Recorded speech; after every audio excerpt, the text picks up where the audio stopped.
This is Obsidian ASMR. Don't forget to like, subscribe, and hit the notification bell for future videos.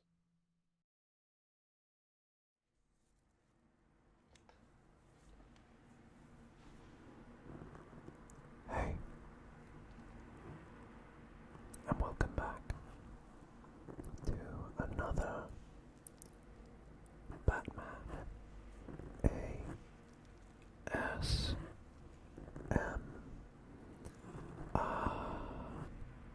video. And today we are talking about the Penguin. As you can see, amongst many villains,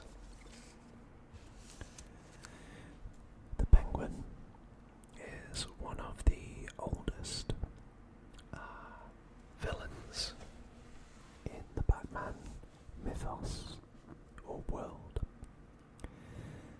and he originally appeared in the December 1941 edition of Detective Comics number 58.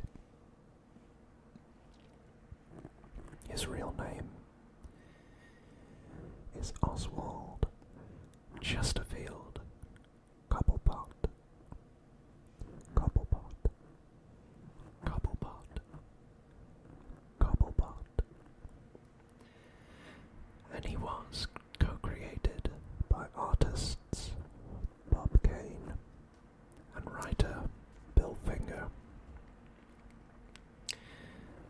The Penguin is often presented as a gentleman of crime, developing elaborate schemes whilst presenting himself as innocent of many of his activities. He's an eccentric criminal mastermind and well known for his love of ornithology and use of technology-fitted umbrellas. In more recent years, and in fact in the Arkham video game series, he's also depicted as the manager or the owner of the nightclub, the ICEBURG Lounge, with quite a few of his clients being other illegal or criminal entities within the city of Gotham. The Penguin, alongside Joker and Catwoman, are often viewed as the iconic Batman villains, maybe alongside the Riddler and also Harvey Dent or Two-Face. I think the reason why he was so popular predominantly was the original on-screen depiction by Burgess Meredith in the Adam West 1960s Batman series alongside the Riddler, Cesar Romero, and Catwoman, played by multiple ladies including Eartha Kitt. Most depictions of Oswald show him as quite a short man with a very hooked nose, which gives him that kind of bird-like quality. But in recent depictions, one of the visual cues as to why he is called the Penguin is that he walks either with a limp or with a waddle. So,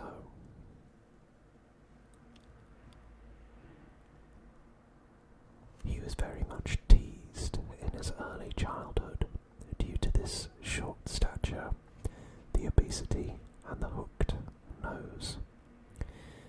Although originally he is from a rich debutante family, he very much is an outcast compared to his familial links. That rejection, in spite of all of that money, wealth, power, and privilege,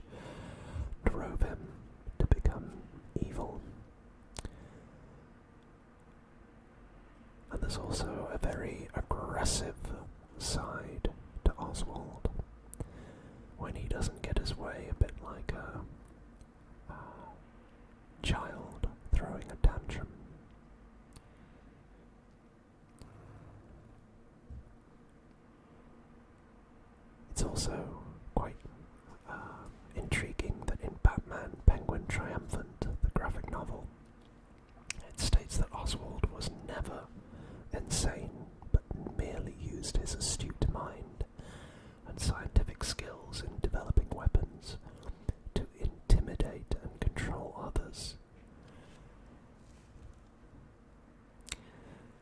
He's often quite synonymous with his umbrellas that he carries around, which have multiple uses.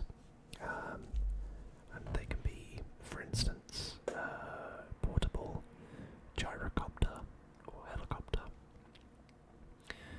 or, have other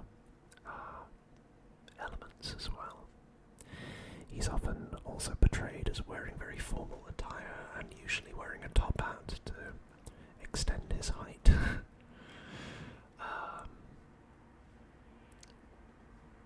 Yeah. And as I said, he got his moniker, his alter ego, from a childhood taunt bestowed upon him by his peers.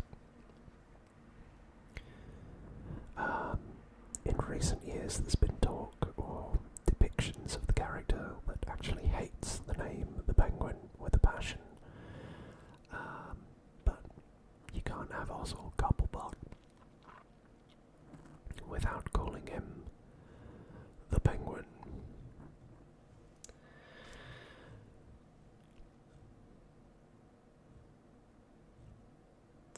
I think so what we've got here is a very famous storyline from the Rebirth continuity called The War of Jokes and Riddles, which is predominantly, as you would guess, between the Joker and the Riddler. But in that, the Penguin is siding with the Joker against the Riddler. And the storyline also depicts him as one of Carmine Falcone's lieutenants, later taking over his criminal organization after the Joker forced the crime lord to flee Gotham. There's a reason why I have chosen this, which is at the time of recording, there is a HBO series currently being released, which is an extension to the Batman film starring Robert Pattinson, with Zoe Kravitz as Catwoman, and I've forgotten who plays the Riddler, but he does a very good job. Paul Dano. But another major character in that actually is Oswald Cobblepot and Carmine Falcone. And that depiction is in keeping with the DC Rebirth version of the character. However, as you can probably tell, there are departures from the source material. In that version of the character, Colin Farrell is the one to play the Penguin under heavy prosthetic makeup. It's quite interesting with the setting of Gotham, which is, I believe, a riff on New York City, that the Carmine Falcone mafia family, obviously taking heavy inspiration from the Al Capone family of the day. Oswald here is also of Italian heritage, whereas he has been portrayed as an American and also English in his earlier years. And also in the Arkham series, he's an English gangster. So, as long as they're short, they have penguin-like features, and they walk with a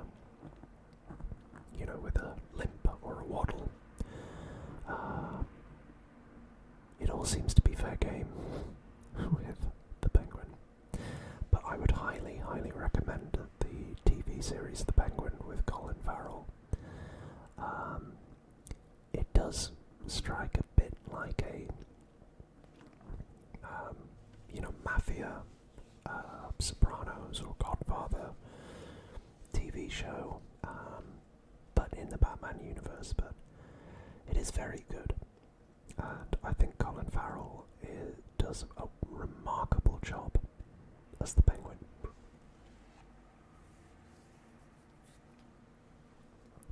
It's quite nice to see a lot of depth and, build out to the character rather than just a villain who appears in one of the movies, and I hope they continue down that avenue because I've got real high hopes for the Robert Pattinson Batman universe that they're building there. Alternatively, the one that I grew up with as a child was Batman Returns, starring Michael Keaton, Michelle Pfeiffer as Catwoman, and Danny DeVito as the Penguin. It was directed by Tim Burton, and it was very dark for what most people thought was a kid's film. They took the neo-Gothic elements that were in the original 1989 Batman and ramped it up quite significantly with a very tragic backstory to Oswald, which is that effectively because of his, in this circumstance, webbed feet and hands, deformed hands and feet, as well as his hooked nose and other bird-like features, his parents, at the start of the film, how to put it politely, I don't think I can. They toss him in his baby carriage into a river or a canal in Gotham that ultimately leads to him being washed away down into the sewers, which is where he's raised by seemingly a gaggle of penguins. But when he re-emerges into Gotham later on, he's very animalistic, and whilst he's cunning, he's not conventionally clever. Often quite crude in his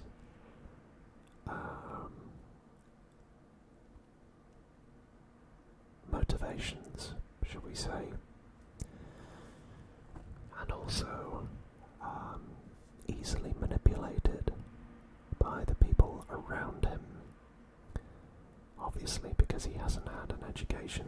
However, he does have his iconic umbrellas, and he shows himself to be quite adept at machinery and technology. How, I don't know, but yeah,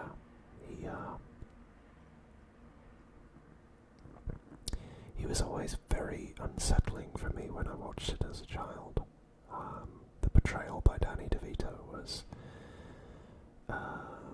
very intense and quite scary when you're, younger in your years. Now, obviously, I look at it and I pity the character for what he had and what fate or his parents decided was his path in life. But that really is the tragic nature of the Penguin. That for all of the money and the wits and the,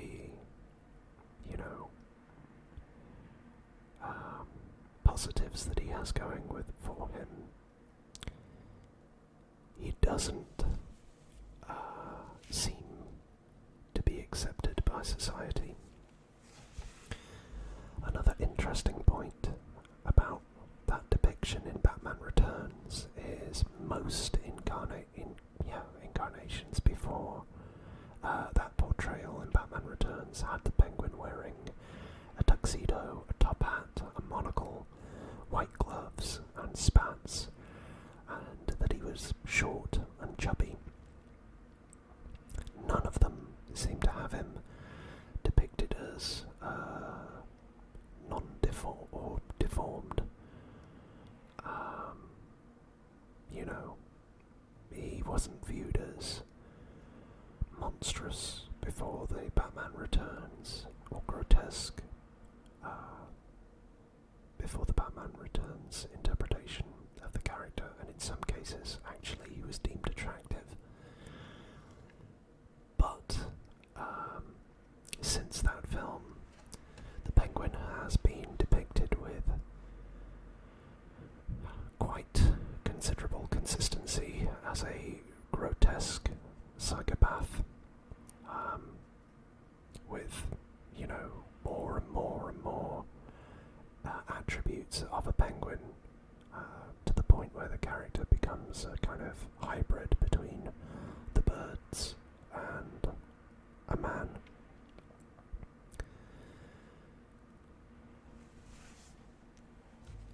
It's some of his abilities, if we were to try to distill the various interpretations into one, would be his genius level intellect.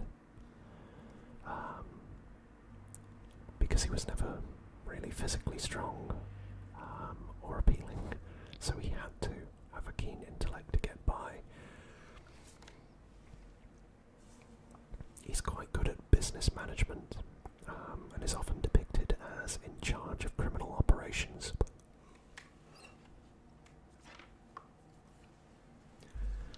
For instance, as I said before about Carmine Falcone, or, his own operations at the ICEBURG Lounge, which kind of makes him good at tactical analysis and obviously leadership as well. He's got loads of henchmen on any one of his criminal missions that would, march to the beat of his drum. He's got bodyguards, chefs, servants, gang members, villains, and so on. So it allows him, with that leadership, to both have the overt and covert operations, so the legal and the illegal, within Gotham, to try to give him a very thin mask of credibility and a veneer of being an upstanding citizen. And as you would probably expect, he's also an avian trainer, or a bird trainer. So, quite like Catwoman has an affinity for cats, the Penguin has the same with penguins. So yeah, it's one of those where he can train the birds.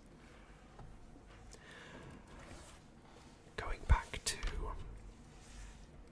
the Colin Farrell, The Penguin series currently airing, I think one of the most endearing things about it is actually to see who these people are, or these characters are, without Batman looming over them. So instead of them being in a heightened state of emotion, you get to see under the hood, and you get to see what makes them tick. And I find it quite satisfying as a long-term fan of Batman and the Batman mythos to see, Oswald Cobblepot in more traditional settings with, considerations about other people and without giving too much away, family members and that kind of thing. It's interesting to take the time to see him in a social environment understand his motivations of, I think everybody has the insecurity, the nagging doubt as to whether they're good enough or whether they're not good enough, whether they belong or whether they don't belong, or whether they're respected, hold any status, that kind of thing. And I suspect, as I've said to you in a previous video, that Oswald is an incarnation of that doubt, even when he had everything else going for him. The fact that he was a social outcast and teased relentlessly, and later on had these physical deformities, warped his thinking and potentially even forced him down the route of seclusion. It's interesting to think what harmless or perceived, childish name-calling can do to an individual. This is obviously an extreme, but it's why we should all be kind and mindful to each other, because, I don't know how we've got onto this, but we'll go down there. You don't know what battles people are going through. You don't know what's going on at home. And you don't know whether your smile and your little joke or just kind gesture means far more than just that, a gesture. So, as I say at the end of every video, it's important that you take care of yourselves and each other. And the more people out there that are doing good in the world, the better. The better. With that being said, I'll do a little bit more on his background. There was a period in the early 80s when the Penguins supposedly reformed. He ceased wearing his signature top hat, for he was often seen indoors, and he moulded his hair after a rock-hopper penguin and was practically glued to his lounge booth. After putting up with being an information broker to Batman, he went back to being to a life of crime very briefly.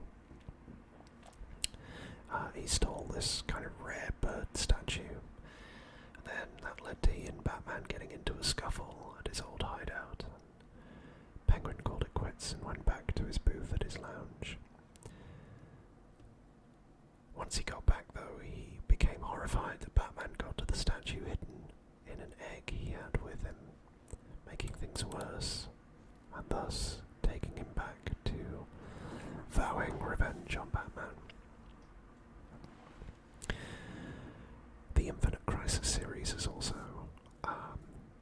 quite pivotal in the Penguin story, because he gets swept up in it effectively, and he's part of the Battle of Metropolis, which is like this multi-character brawl started by the Secret Society of Supervillains. Try saying that 3 times fast when you're drunk. Basically, they get surprised at the appearance of Bart Allen.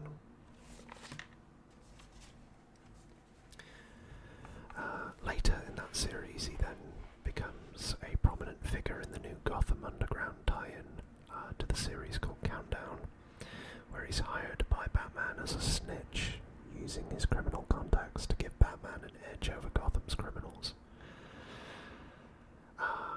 But eventually, that empire that he had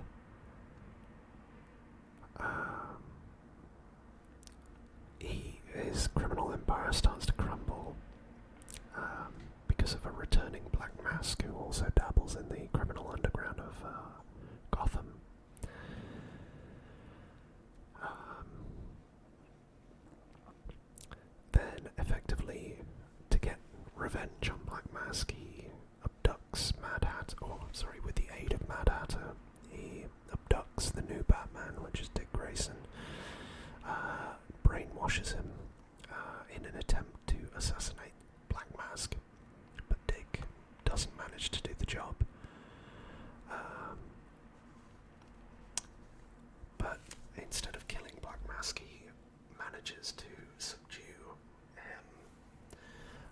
find out through unmasking him that he is in fact Jeremiah Arkham, the director of Arkham Asylum, which, as you know, is featured in the Arkham Asylum game. But I don't think it's Jeremiah Arkham. I think it's Quincy Sharp that is the director of Arkham Asylum, but it's a very similar vibe. So yeah, there are countless stories that the Penguin is featured in, not least Dark Victory, which I've shown you before. So I guess you could change that to envy. But I think that's everything that I know about Oswald Cobblepot. So, with that being said, if you like the video, give us a thumbs up, it really helps the algorithm.